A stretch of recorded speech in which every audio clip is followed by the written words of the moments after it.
Permohonan UPU 2026 buka start 29 Januari untuk lepasan SPM, STPM dan setaraf. Saya video ni cepat, kami guide cara mohon step by step. First kali, korang kena beli nombor PIN dulu start Rabu 28 Januari 2026. Bayar RM10.60 untuk beli dan korang akan dapat nombor PIN dan salinan resit pembayaran. Lepas tu, Khamis 29 Januari pada pukul 12.30 hari, buka website UPU di upu.mohe.gov.my.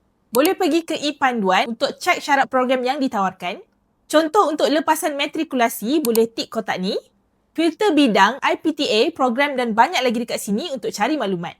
Boleh tengok markah merit, syarat, yuran, kampus, kerjaya dan info lanjut terus kat sini. Kalau nak kira markah merit, boleh cek dekat menu calculator merit ni. Isi maklumat yang diperlukan. Lepas tu tekan kira. Bila dah cek semua yang diperlukan, boleh start isi UPU dekat kotak permohonan UPU online ni.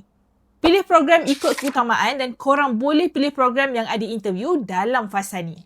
Print slip permohonan dan simpan sebagai bukti, settle. Untuk fasa 2 permohonan bagi lepasan STPM atau setaraf, korang boleh start mohon 13 April hingga 15 Mei 2026, tapi program yang ada interview atau ujian tak ada dah untuk masa ni. Boleh komen apa yang korang tak faham atau nak tahu lebih dekat bawah, okey? Share video ni dekat kawan korang dan follow isatu.my untuk info best macam ni setiap hari.